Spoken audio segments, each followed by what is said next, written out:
au sein du CAPS et nos collègues du CAPS, ainsi que tous les athlètes, évidemment, sans qui nous ne pourrons jamais faire tout ce travail. Alors c'est vrai que le membre supérieur, c'est compliqué.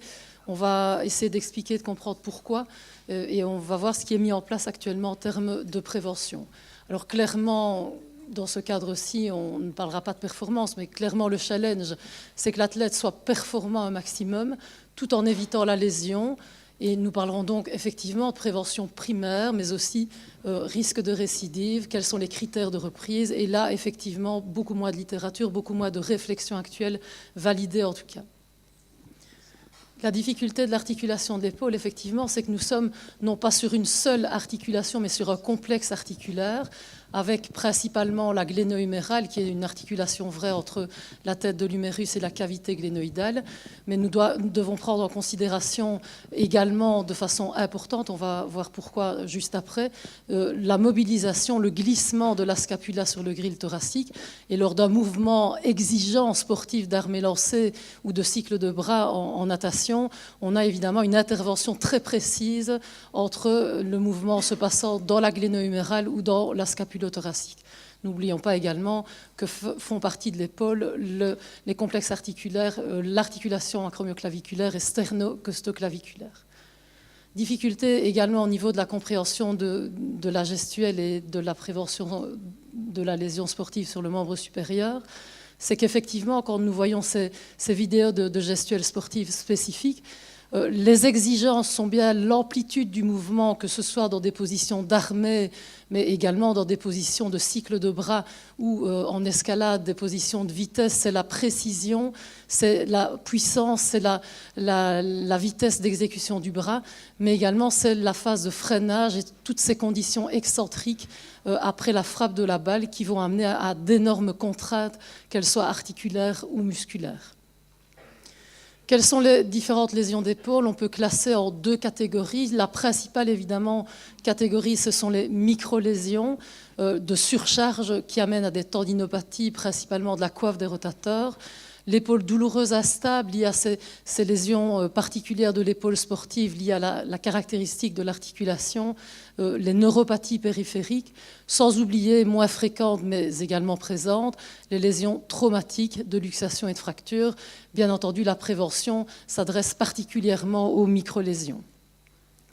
Dans une cohorte de 66 joueurs de volley-ball de haut niveau, nous avions, dans une étude prospective, défini en début de saison que 52% des athlètes, des volleyeurs, avaient présenté un antécédent de blessure à l'épaule. Donc plus de la moitié de la cohorte avait déjà souffert de lésions d'épaule. 6% avec un arrêt de jeu d'ailleurs de plus d'une semaine. On est donc sur des lésions de ce type-là sévères. Et lors de l'analyse de cette cohorte de volleyeurs et des lésions dans la saison suivante, nous avons pu calculer le fait que ceux qui avaient un jour présenté une lésion d'épaule avaient 9 fois plus de risque d'avoir une lésion suivante, d'où l'importance majeure de la prévention. Pendant la saison, 23% des athlètes ont présenté des lésions tendineuses, principalement les femmes, avec un arrêt en moyenne de 1 à 3 semaines. Et dans ces lésions, 15 lésions tendineuses, 13 avaient déjà subi des lésions antérieures de l'épaule, d'où de nouveau l'importance de cette prévention. Dans une cohorte de 108 joueurs de handball, là aussi, plus de la moitié de la cohorte avait déjà souffert de lésions. Et 50%, c'est intéressant de signaler que 50% de ces athlètes jouaient toujours avec des douleurs, sans arrêt réel, mais avec une symptomatologie d'épaule alors qu'ils étaient alignés. Pendant la saison, dans cette cohorte de handballeurs, nous avions d'ailleurs les Français dans cette étude prospective, champions du monde par ailleurs. 22% ont souffert pendant la saison suivante de lésions tendineuses, moins de lésions traumatiques, mais néanmoins 8% de lésions traumatiques de type instabilité. Nous avions évidemment là aussi une incidence quand même importante avec 1,13 lésions d'épaule pour 1000 heures de jeu. Qu'en est-il du rôle de la prévention? Donc, comme l'a dit François, comme l'ont dit mes collègues au niveau du membre inférieur, définir des évaluations. Elles doivent se baser sur la clinique, évidemment, mais aussi sur des facteurs validés par des études prospectives. Et sur base d'un review, nous avons remis en place quelles étaient les évaluations importantes sur base de définition de facteurs de risque, évaluation spécifique, bien entendu, à l'épaule. Quels sont les facteurs modifiables extrinsèques, mais là qui concernent davantage évidemment les athlètes, les entraîneurs, les préparateurs physiques, les facteurs extrinsèques, les postes du jeu. Dans l'étude handball prospective, les défenseurs avaient 8 fois moins de risque de lésion de l'épaule que les attaquants. Les charges d'entraînement, François en a parlé, volume de matchs pendant la saison, donc là c'est toute la planification pendant les saisons sportives. Ce qui nous intéressera davantage aujourd'hui, ce sont les facteurs intrinsèques qui vont amener à des mesures, à des évaluations particulières propres à l'épaule sportive, sur base d'études prospectives, mais aussi de la clinique. En fait, bien avant ces études prospectives, c'était déjà des facteurs d'évaluation dans la clinique de l'athlète entraîné. Et en fait, ces facteurs intrinsèques proviennent des adaptations particulières liées à la gestuelle de l'armée lancée du cycle de bras. En fait, qu'observe-t-on et quels sont ces facteurs de risque? Ils sont liés à la modification de la mobilité gléno-humérale, nous allons détailler davantage, liés à la dysfonction de la mobilité du placement de la scapula sur le grille thoracique et facteurs de risque liés au déséquilibre et à la faiblesse des muscles rotateurs. Ces évaluations particulières que nous allons décrire donnent lieu évidemment à un rapport qui est édité pour chaque athlète, et nous allons montrer des cas précis qui mettent en évidence l'importance du suivi individuel en prévention primaire comme en prévention secondaire. Premier facteur, c'est la modification de la mobilité gléno-humérale. Donc cette modification est liée à cette gestuelle très spécifique de l'armée lancée, mais aussi du cycle de bras. Qu'en est-il? Nous observons, et ce sont donc des facteurs de risque chez ces athlètes entraînés, et la première modification est particulièrement liée à ces armées répétées.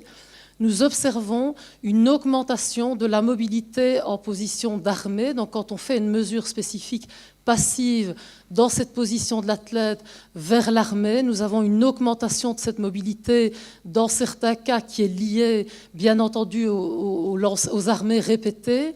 Et chez d'autres athlètes qui constituent également un facteur de risque, nous avons par contre une raideur dans ce secteur de mobilité, d'où l'importance de la mesure individuelle. Deuxième modification de la mobilité gléno-humérale, qui est un facteur de risque de la lésion, c'est par contre dans le secteur de la rotation interne, et ça lié au freinage répété après la frappe du projectile, nous avons une raideur de ce secteur de mobilité qui correspond à une raideur de la coiffe postérieure liée à ce travail excentrique régulier et de nombreuses fois lors de cette phase de frappe. Effectivement, les auteurs ont montré par ces études prospectives qu'une raideur en rotation interne passive supérieure à 13 degrés majorait de 4 à 6 fois le risque de lésion. Par contre, une augmentation de cette mobilité en armée vers la rotation externe augmente 2 fois le risque de lésion, 4 fois le risque de chirurgie. Et en fait, trop de mobilité dans cette armée, mais aussi de la raideur en position d'armée, majore bien effectivement le risque de lésion. D'où ces évaluations spécifiques qui permettent de mettre en évidence chez chacun des athlètes soit ce gain, cette raideur en armée ou cette raideur en position de rotation interne.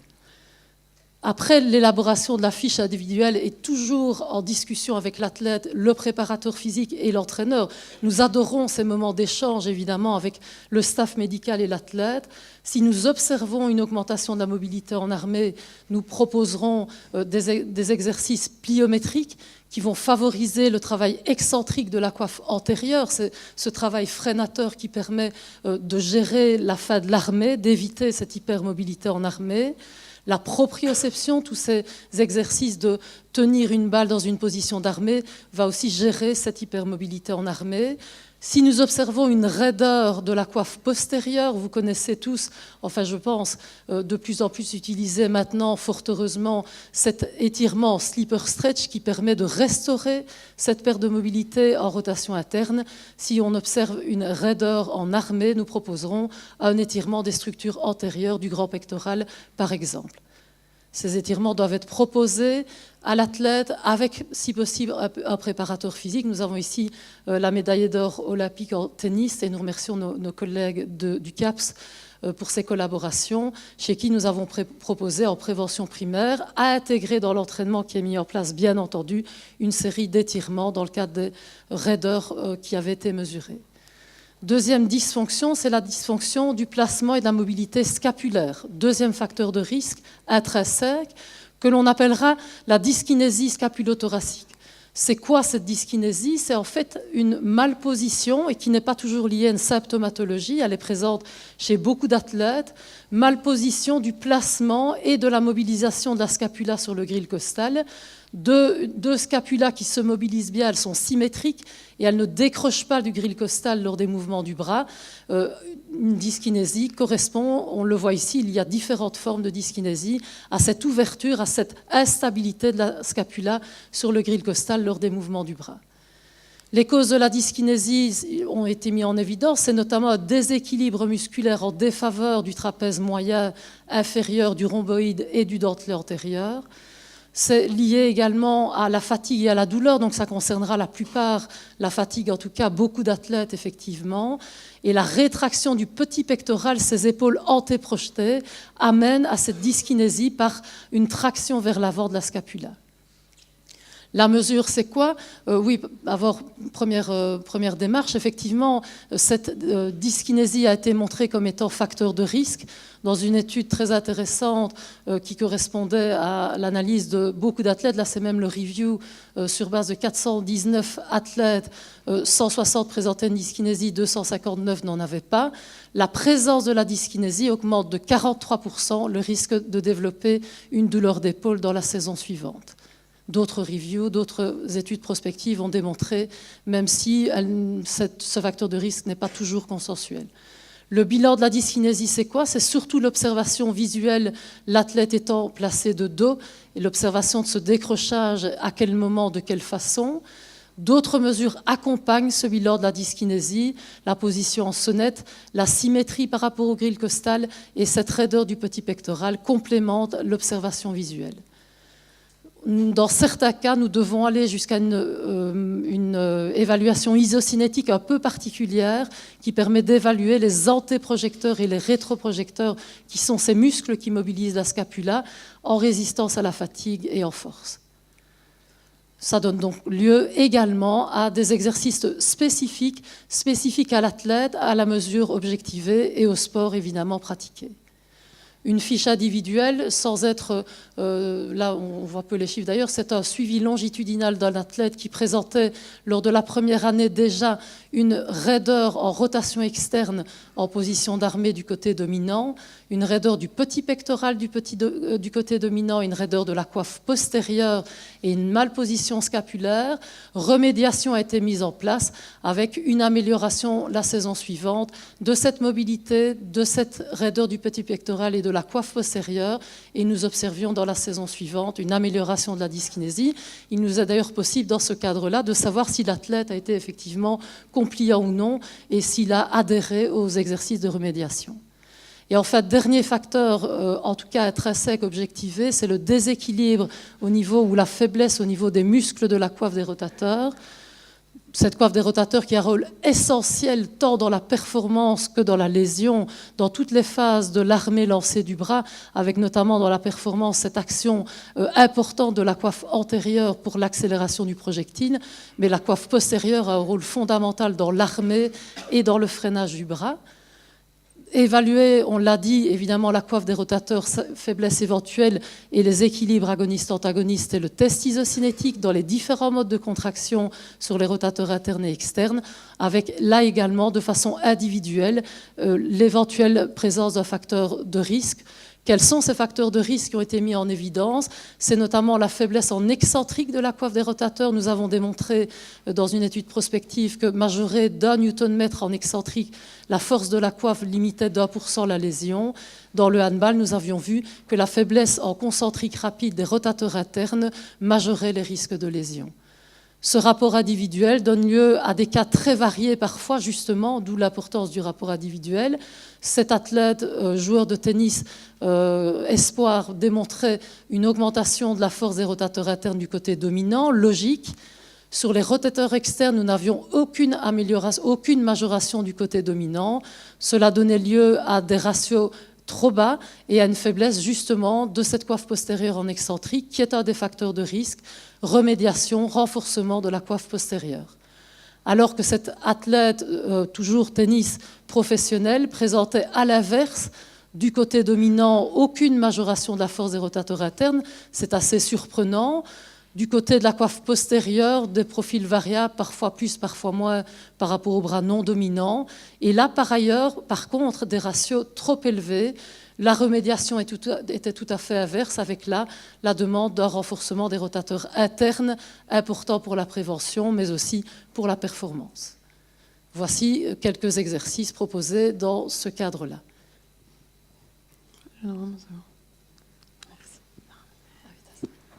Bonjour à tous, donc, je vais poursuivre ici l'exposé. Donc, Bénédicte Fortum vous a bien parlé de deux aspects extrêmement importants dans la prise en charge d'un sportif. Donc, c'est tout ce qui est mesure clinique et isocinétisme, où on évalue donc, la force des rotateurs et éventuellement la force des muscles au niveau de la scapula.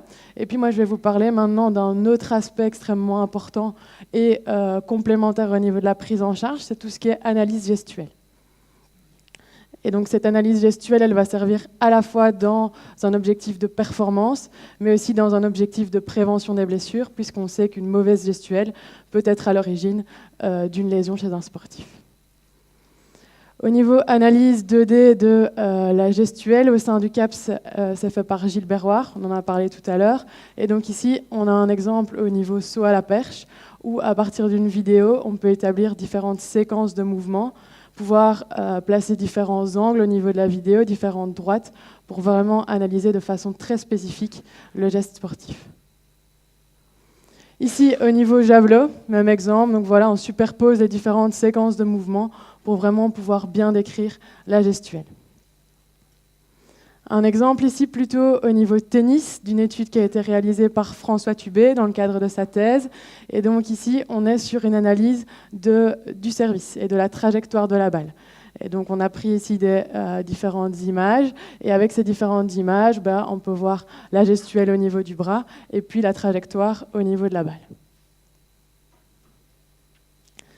Alors ici, un autre exemple donc, qui a été réalisé au laboratoire d'analyse du mouvement, où on a pu évaluer vraiment la gestuelle en 3D sur un service au tennis au moyen de capteurs qui étaient placés à la fois sur la raquette, au niveau du bras, au niveau de la scapula. Donc on évaluait vraiment le mouvement tridimensionnel de la scapula et l'influence de cette dyskinésie scapulaire notamment. Et on avait reconstitué vraiment un terrain au sein du labo pour essayer de se rapprocher au maximum des conditions de performance de l'athlète. Un autre aspect qu'il faut évaluer, c'est tout ce qui est test fonctionnel. On en a parlé au niveau du membre inférieur. Au niveau du membre supérieur, beaucoup moins développé, donc toujours réellement en développement. Et donc, je vais un petit peu essayer d'évoquer les différents tests qui existent et les conclusions qu'on peut établir par rapport à ces différents tests. Donc les tests fonctionnels, finalement, pourquoi est-ce qu'on les fait? Parce qu'ils sont complémentaires par rapport à toutes les autres évaluations, et puis parce qu'ils sont facilement réalisables sur le terrain, ils sont relativement rapides. Ça veut dire qu'on pourrait envisager de les faire de manière peut-être plus fréquente que les autres tests, et puis parce qu'ils sont très proches de la gestuelle, de la discipline, et donc c'est vraiment ce qu'on cherche à faire quand on essaye de développer des nouveaux tests. Le but est le même que pour les autres évaluations, c'est toujours dans un but de performance et dans un but d'évaluation des facteurs de risque lésionnels. Ici, une petite vidéo des différents tests fonctionnels qui ont été décrits au niveau de la littérature, qui ont été testés au niveau reproductibilité, où des normes ont pu être établies. Donc, le premier ici, le Y-Balance Test, qui a été adapté au niveau du membre supérieur, où le but est de venir amener ici la petite plaquette le plus loin possible dans 3 directions, donc en médial, supérolatéral et enfin en inférolatéral. Et donc il faut qu'il y ait une certaine stabilité au niveau épaule et bassin. Un autre test ici un petit peu plus compliqué à réaliser, donc qui demande une certaine condition physique, une certaine force musculaire, c'est le One Arm Up Test. Et donc ici, il faut venir monter, descendre sur le step le plus rapidement possible, 5 fois. On mesure donc le temps réalisé. Le Seated Medicine Ball Throw Test.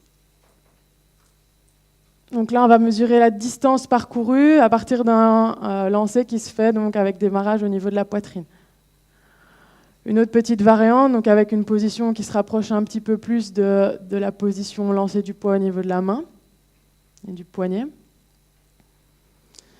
Le CKCUEST. Donc là, en fait, ici, on a 2 marques qui sont écartées de 36 pouces, donc quasiment 1 mètre. Il faut venir faire le plus de touches d'un côté et de l'autre pendant un temps de 15 secondes.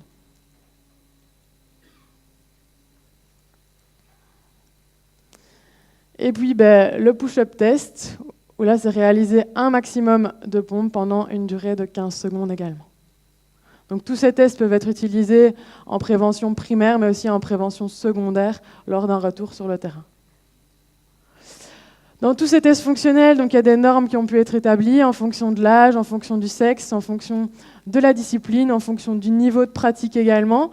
Et donc on peut se baser sur ces différentes normes pour pouvoir évaluer notre sportif et voir si finalement il rentre ou pas dans ces différentes normes. Cédric Schwartz l'a très bien dit, donc ici, chaque test a un petit peu ses spécificités. On voit que certains ont été décrits comme prédictifs du risque de blessure, c'est notamment le CKCEST. D'autres décrits comme ayant un lien par rapport à la performance, par rapport aux gestes sportifs. D'autres ont été décrits en lien par rapport à des notions de force, notamment au niveau isocinétique ou d'endurance, notamment au niveau des muscles latéraux du tronc dans le Y-Balance Test. Et donc, chaque test a sa spécificité, chaque test permet d'évaluer les facteurs de risque de façon différente, et donc il est vraiment extrêmement important d'avoir et de développer une certaine batterie de tests, avec éventuellement un tronc commun, mais une spécificité par rapport à la discipline également. Et donc c'est vraiment là l'objet de nos recherches, de mes recherches actuelles, c'est vraiment développer des tests plus spécifiques à la discipline, d'avoir une batterie de tests par rapport au sport. Et on est notamment en train de le faire en volleyball, où on a débuté une étude prospective au mois d'août dernier, donc où on évalue différentes mesures cliniques, différents tests fonctionnels, et on voit un petit peu les corrélations qu'on peut avoir par rapport à la prévalence lésionnelle. Et on a un projet qui est en train de se lancer également au niveau Javelot dans ce sens. Alors ici, quelque chose d'un petit peu plus concret. On va prendre vraiment le cas d'une athlète en heptathlon, et on va voir un petit peu toute sa prise en charge au niveau membre supérieur, même s'il y a des tests spécifiques qui ont été faits également au niveau membre inférieur et une prévention individualisée qui a été mise en place chez elle. Donc voilà, petite présentation de l'athlète. Donc ici, je prends l'exemple Javelot parce que c'est vraiment son point fort. Donc une athlète qui a un statut espoir sportif au niveau de la Ligue francophone, qui est championne au niveau francophone en épreuve combinée, vice-championne de Belgique donc la saison passée, avec un record au niveau Javelot qui est quand même notable, et puis aucun antécédent de lésion au niveau épaule, donc on est sur de la prévention primaire. Alors, les différentes mesures qu'on a pu effectuer, donc d'abord mesures cliniques, comme on l'a vu avec Bénédicte Fortum. Donc, on a évalué la mobilité au niveau gléno-huméral, pas de différence bilatérale et même une légère diminution, un léger déficit en rotation externe. Et donc, ce manque de rotation externe, il peut amener à des rotations plus importantes au niveau du tronc. Et c'est une athlète qui est déjà fragile au niveau du dos. Donc, on a préconisé de légèrement augmenter, travailler cette rotation externe qui lui permettrait également au niveau performance d'avoir une amplitude plus importante d'accélération au niveau de son javelot. On a pu remarquer aussi une antéprojection au niveau de son épaule, signe d'une raideur au niveau petit pectoral, ainsi qu'une dysfonction scapulaire avec une sonnette interne au repos, ce qui signifie ici qu'il y a un manque de force, un manque de stabilisation au niveau de ces fixateurs de la scapula qu'on va travailler vraiment en sonnette externe pour essayer d'ouvrir l'espace sous-acromial et diminuer le risque de lésion. Un test isocinétique qui a été effectué également ici, donc on a pu remarquer à ce niveau-là donc un manque de force excentrique au niveau de ces rotateurs internes du côté dominant et un manque de force ici en concentrique à vitesse rapide aussi au niveau de ces rotateurs internes, ce qui est étonnant par rapport à une gestuelle javelot où on sait que la force des rotateurs internes est extrêmement importante. Par contre, au niveau rotateur externe, globalement bon, des ratios qui sont dans les normes et une force relative qui est globalement correcte aussi. Test fonctionnel, donc on a fait chez elle le Y-balance test. On a pu remarquer que les résultats ils étaient relativement similaires en comparaison bilatérale. Par contre, par rapport à des normes qui avaient été établies dans une population athlétisme, légèrement inférieures à la norme.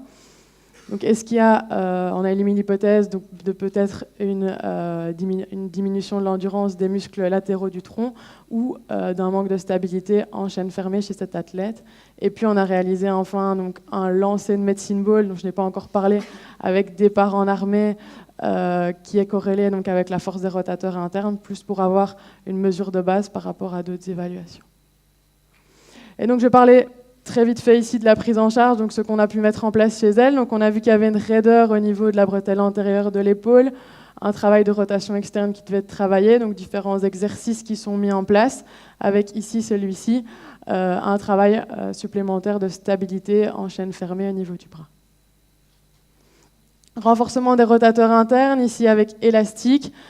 Manque de force au niveau concentrique à vitesse rapide, donc elle fait un mouvement rapide de rotation interne, elle freine le travail excentrique. Possibilité d'adapter aussi par rapport à sa gestuelle avec un bâton qui mime le javelot qui est relié à un élastique pour vraiment travailler les rotateurs et la gestuelle de façon beaucoup plus spécifique.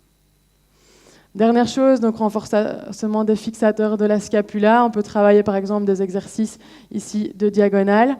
Un prone V thumbs up qui travaille vraiment le trapèze inférieur. Les mouvements de scaptation permettent de travailler vraiment la sonnette externe.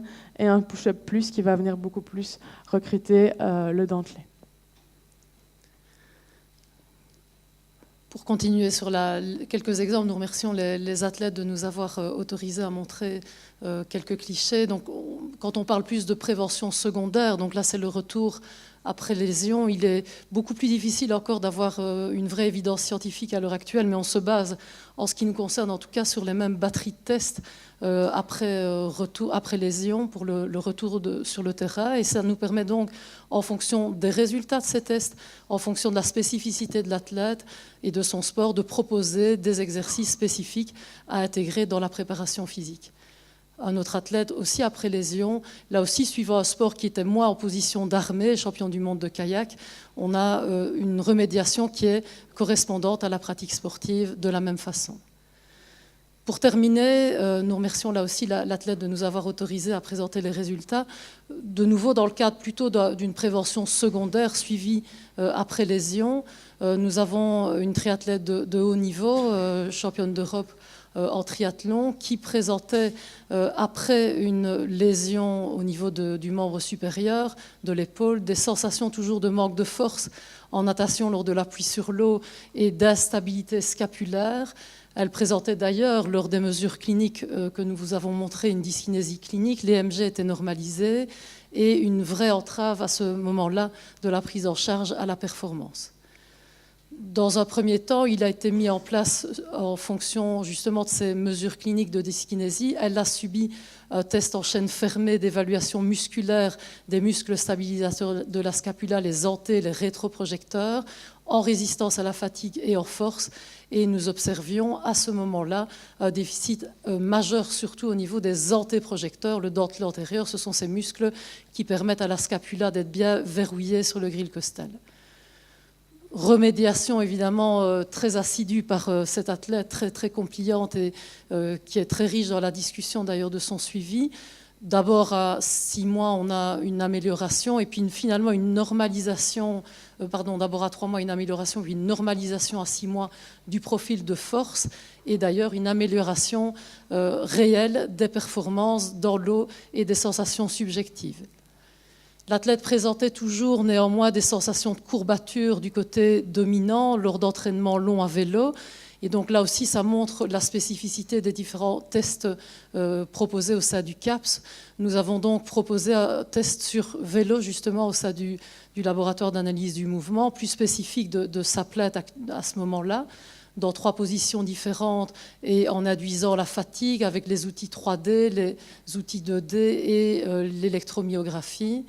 Nous avons pu observer, et c'est là la richesse, je pense, de ces tests pluridisciplinaires, nous avons pu observer par une analyse intégrée de ces différentes évaluations qu'effectivement, lors de la fatigue, dans la position 3, en appui sur les avant-bras, nous avions bien une désaxation du corps du côté droit par rapport à l'axe du vélo, donc ça grâce aux mesures 3D, 2D notamment. Nous avions, et là c'était plus lié notamment à l'analyse 3D, mais aussi 2D visuel, une descente de l'avant-bras. Je ne sais pas si vous le voyez bien, on avait mis des petites lignes rouges, mais qu'on ne voit peut-être pas suffisamment bien. Une descente de l'avant-bras et de la main du côté droit, avec une augmentation. Nous avions des capteurs de pression de l'appui sur le prolongateur droit avec la fatigue.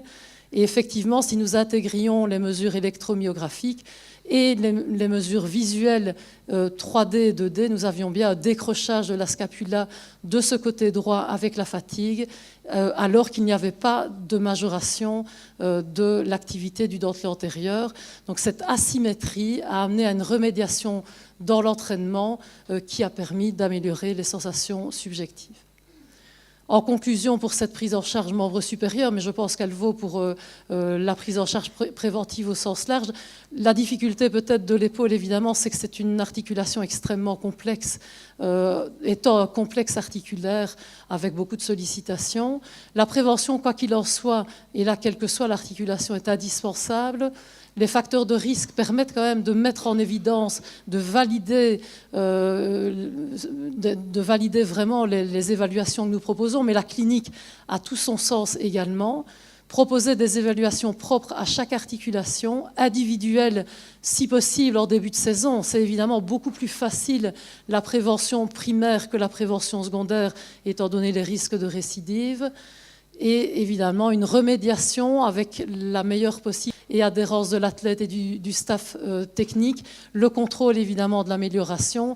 Et nous avons besoin pour ce travail évidemment de la collaboration que nous adorons avec l'athlète, avec le staff qui encadre l'athlète. Toutes ces discussions riches nous font tous progresser et ça c'est vraiment une partie humainement très, très intéressante, très riche dans notre métier. Voilà, nous vous remercions tous pour cette attention. Nous passons aux questions.